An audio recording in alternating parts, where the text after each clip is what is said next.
talk about because people it doesn't occur to them often, but I have a feeling this crowd is full of a lot of people who like party planning and know how to make something look cooler than it was even if you were there, like know how to make something look good in a photo or just have a beautiful time.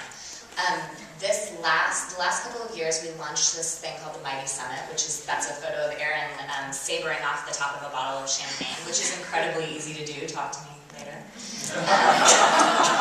And so this is the Mighty Summit, which is our weekend retreat for women in media. And this year, this summer, we're launching a more public version of this. But events are revenue generators. They really do make a lot of money for a ton of effort, but your effort is recompensed in a way that it is more difficult to do in content. And this crowd is kind of uniquely suited to the ability to do that. You don't have to do it on the scale of like, we got 100 women together in the desert and, made an art piece, or, maybe you have a friend who has a local boutique and you can throw them a party and then that becomes your event campaign, right? Like you style the party, you take photos of the party or find a friend who can take the photography, and then that becomes a cool post for your readers because it's an entertaining post, but you got payment and they got a cool party out of it and you get a little check, Really think about those things because it's a good way to monetize and take that more into the content realm of things that you would be covering otherwise.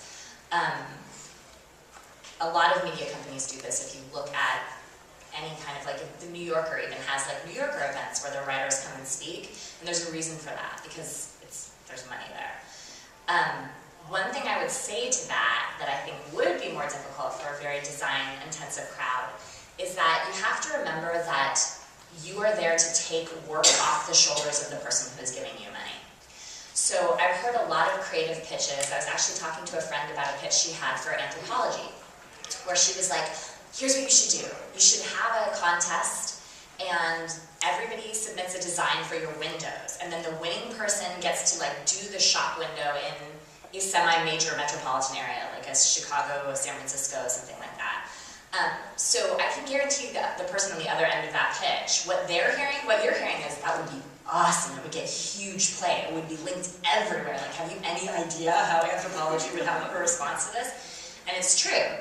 But what the person on the other end of the phone is hearing, the person with the checkbook, is I have to piss off some guy whose job it was to do that window that month. And then he's like, I get 12 windows a year, and you're taking one of my windows away. I still have to pay that guy. I have to find judges for this. I have to deal with all the people who lost, who got pissed that their window wasn't picked. I have to get materials to the store. We're probably going to have to fly someone in so they can set up the window. This is the worst idea ever, right? So an example of something easy, we had a last minute thing with Intel, who's somebody that I work with pretty closely, and we got to them a week before the event, and I was like, okay, how can we get some sponsorship in here? What can we do for you? How about we get USB keys from you, and all you have to do is put USB keys in the mail, and then you pay for our photographer, and we'll load the photos onto everybody's USB keys, and we'll make a cute little package. I knew they were doing a campaign on etiquette, so I was like, we'll make this cute little box, we'll put the Intel logo on the top, and then we'll have an insert inside that talks about digital camera etiquette. And then everybody will know that you guys paid for the photos for the event, right? All she had to do was stick a box in the mail with USB keys that she had sitting in her office drawer, right? And send me a check, and we took care of the rest. That is an awesome campaign for somebody who has a week to do something, and you get a little check out of it. But you might not think that sounds so compelling, but it's very easy for them. So, the next thing is, remember that advertisers are people. Let's talk about McDonald's. So, McDonald's was one of the sponsors of the summit, and they taught me a lot about what I do. They mostly taught me that people who want to give you money are not your enemies. If you go into something, obviously, a lot of people are going to have a knee-jerk response for McDonald's, I won't work with them, I don't want my brand associated with them, period, right? So, to be honest with you, and I feel bad about this in retrospect, that was kind of our response. But they were like, how about we give you buttery money? And we were like, no. no, we're just not into it. And they were like, okay, well how about we were like, okay, here are the ways we're into it. We're into it if it's McDonald's nostalgia. And we do like Happy Meal kits, and we go on eBay and get the old Happy Meal toys. So everybody's a Happy Meal toy, and they're basically like hangover breakfasts, right? And then we'll put them on people's doorsteps, and it's cute, right? Because everybody remembers Happy Meals, and if you go to McDonald's, it's usually to get a sausage McMuffin. Like, let's be honest. So, and then the other thing we'll do is McDonald's is celebration, which is like, you can bring in a sundae machine, and all of us remember our little tap recitals or whatever, going after and getting a little caramel sundae with the peanut sprinkles on top, and that's sort of like a nostalgic thing we can connect with. And McDonald's was like, right, we want to do McDonald's as health food. And we're like, peace out. We are totally done here. We are not even interested in this. They were like, no, really, the PR firm they were working with was Ogilvy and Mather, who really knows their stuff. That's what those two girls in the middle are. And they were like, the cute girls are always the ones from the PR. Yeah. So this was their perfect audience. They really wanted in, and everybody resists McDonald's at all times. So then they were like, here's the deal. Your kids sometimes make you go to McDonald's. Sometimes you have 5 minutes in the morning to go get breakfast. We are doing this oatmeal that is super delicious, and it's like, 0 calories. It's like under 200 calories or something. And we were like, no. And then finally we're like, okay, here's what you can serve: oatmeal and coffee. You may not interact with people. You may not logo anything. I'm serious. You may not go through and be like, this only has 200 calories. You may not offer logoed nutritional information. You may not, there will be no McDonald's anywhere if you submit anything for decoration for the area. This is a high-end event. It cannot have sparklies on it. It cannot be confetti. This is a serious thing. So basically, we just handcuffed them. We were like, you can serve oatmeal. All right, you can serve oatmeal. They came in 3 days before the event. They were calibrating the water to make sure that the oatmeal was perfectly perfect. It turns out it's good. People were asking for it. People were asking for the nutritional information, and there was a senior producer for the Oprah Winfrey Show there who leaned back and said to the PR girls on their way out, hey, Oprah's really into oatmeal. Do you guys think you could do this for Harpo? Which in PR land is like, yes. And they shipped in flowers for the tables 3 days before that I wouldn't sign for because they were so expensive. They were from the nicest florist in San Francisco. And I was like, we did not order these. We did not, this is we did not order these. And they had called in advance to ascertain the colors of the event space. It was orange. And then they got our McDonald's as nostalgia. And they got these vintage McDonald's t-shirts and dressed everybody in them. And everybody there on staff has been with McDonald's since they were 14. They were people who were really stressed about the oatmeal. Really freaked we weren't going to like the oatmeal. They've been working in oatmeal. I started at General Mills as a packaging guy, and I've been working in oatmeal since I was 10. And it was it's always fascinating to talk to people about what their passions are, right? But it just made me feel we were so resisting these people, and they were like, okay, whatever you need. It turns out there is a healthy option when you go there. And I just, my world paradigm could not adjust to that. But now, I will work with them on anything. I will take the brand hit or whatever you have to do because they are people to me who care about what they're producing and care about offering a better option, right? So what I love about that story too is it shows that advertisers will respect if you know your brand and know your audience and know your limits, and they'll work with you. So the fact that you knew, what, my people are not going to be into hey, McDonald's is healthy, but they'll be into vintage, and then they, adapt it. We find a lot of sponsors do that too. They want to know, you know your readers best. So if somebody offers you a program and it's not right for you, feel free to say, this isn't right, but here's something else I can do. That's what they want from you, and that's the value you can add. So I love that they want to work. Because everyone wins. They're not going to get a good campaign out of it if your readers aren't responsive, and you know that best. So everyone wins that way. And also, sometimes, if any of you have done sales before, there's that whole thing where it's no makes your commodity more valuable. When you're we won't do that. it means that you have standards, and that is a really positive thing for an advertiser or a PR firm. They're like, oh, what? Did you offer her the check? Wait a minute. So, next slide. So the next one is pitch to your passions. This is a thing that was on my life list that we were talking about earlier. This is a food fight paid for by Intel.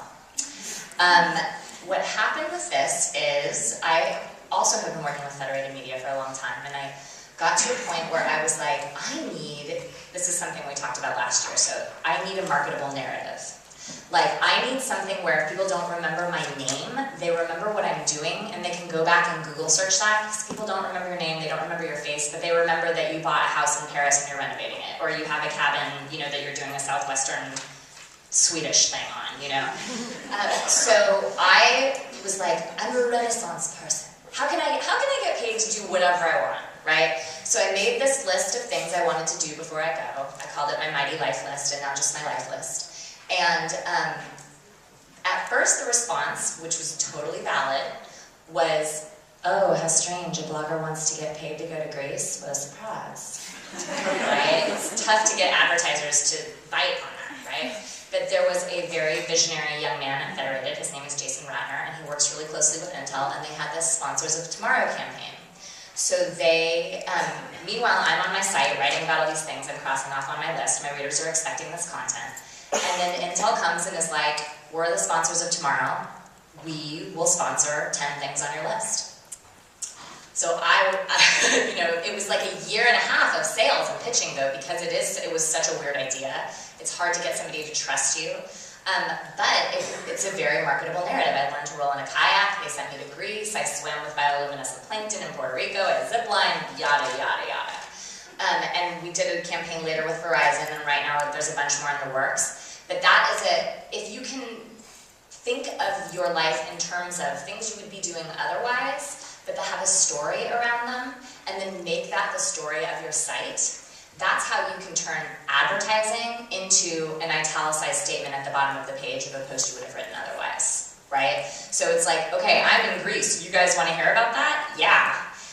Here's 7 things you can eat while you're in Greece. Here are like the 5 coolest things to do. Here's what I wore while I was in Greece. And at the bottom it has a like, Intel is making my life go boom.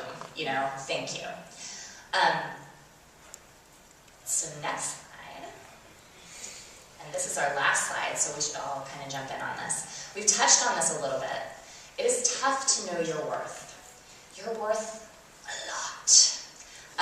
Even sometimes if you don't have a huge audience, engagement is worth a lot, which is something the design community has in spades. Like team talking to each other on Twitter, like, good night everybody, good morning everybody, and the conversation happens all day long and everybody's talking to each other, you know, or people having conversations and comments, things like that. Maybe you only have, you know, a few hundred readers and you're marketing to a local boutique. They care more about whether people are buying. Right? Do you have engagement or influence, rather? If you only have a few thousand readers and you're marketing to people like larger companies, but you have maybe 2,000 or 3,000 readers, which is nowhere near like the 50,000 or 70,000 that you see people getting these huge campaigns. If your readers, when you say, I'm 11 HP, are like, I also love HP, I have a printer, I made this great thing. They are much more interested in 50 comments like that from 1,000 people than crickets on a site with more reach. Like maybe advertisers might not be, but PR firms definitely are. So just because you don't have the reach of like a major media outlet does not mean that people aren't interested in the conversation that's going on with you, and that is of worth. A thing that I think we have problems with in the design community in particular is considering the time it takes. When we sell our products, or when we sell our words, or when we sell our time, time is worth a lot. Like I said, the girl on the other end of the phone doesn't want to write you the check because she doesn't want to put any of her time in. That's what she's paying you for. You better put a price tag on what that costs, right? So putting together an event is more expensive than buying a content campaign because it takes more time, right? Just remember that just because you enjoy doing something does not mean that the person on the other end of the phone wants to sit up till 4 a.m. with a glue gun. to make favors for some part. They do not care to do that, right? So that is very valuable for them, that if you can do these pretty little things for people, think about realistically how long that's going to take you and what that is worth to you. I think that's really important, particularly for things like giveaways, which is something really big with bloggers, where someone says, hey, you want to do this giveaway in your blog? You know, we want to give away 4 toilet paper rolls.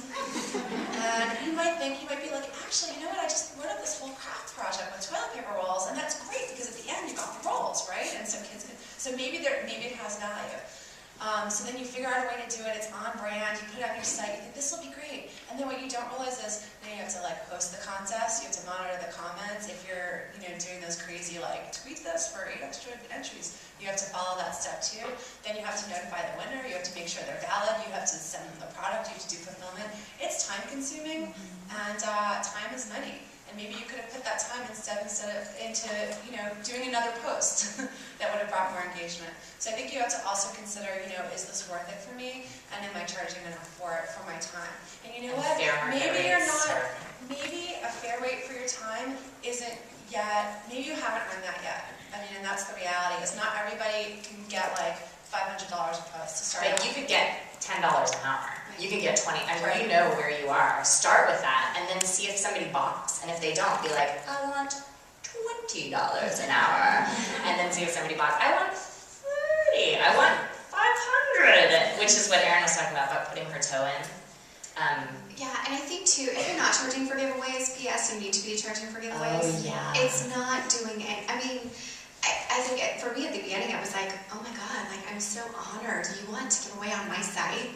And it's a lot of value for them. So you need to be making money from the giveaways. But another perspective, we don't charge for giveaways on our site. I do. Needs to charge for because giveaways. I don't charge for giveaways. To me, that's not a sponsored thing. When we first started our site and we were getting samples for review, Krista and I looked at each other and said, well, what should we do with this stuff? Because we don't want to be accused of like writing about things to keep them. And people send us a lot of stuff. And so we were like, let's give it away. And so that's what we do. When we get something from somebody, generally we give it away. If not, we disclose that we got it or kept it for some reason. Somebody sends us food, I'm not going to send them like half-eaten brownies back. So some things obviously we have to keep. We try to kind of abide by journalistic standards for that. So generally what we're doing at our own expense, and I don't expect everybody to do this, but we don't want to charge for giveaways because we don't write up stuff just as a giveaway. When somebody pitches us and says, hey, do you want to do a giveaway in your blog? The first thing we consider is, do we even want to recommend it in the first place? And then we'll decide whether or not we want to have a giveaway to go with it. That's a slightly different model than people that are doing sponsored giveaways for money. I don't think we've done too many. In this community, I don't feel like curation and taste are as much of an issue. Like, you don't see a lot of like super crap giveaways on design blogs. You see a lot of like, my friend has an Etsy shop, and that is a form of payment. Like, if you could do something in trade, my rule tends to be, if you're a major corporation and you want to give something away on my site, it has to be over $200 in value, or I have to have some cash to make it over $200 in value. Like, you want to give away like a little MP3 player that's like $50, okay, give me a little bit of extra money and I'll make it part of like a travel kit or something. But the exception to that is we do give away the gift bags from the summit. And people don't, I really am into, if you're making a living out of your living room and I can pay your rent this month, that is awesome.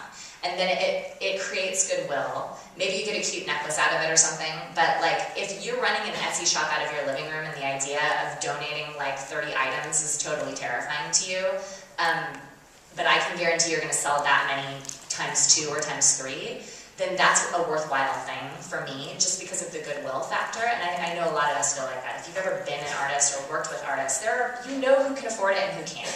If somebody can afford it, you need a check. And even if it's just nominal, like, this is us both nodding that I'm giving you something of value. Like, maybe it's somebody who, it has like a bike company or something that's a real business, and you'd be like, I'll do a giveaway, but I want like $100. Which to them is like, okay, that's fair.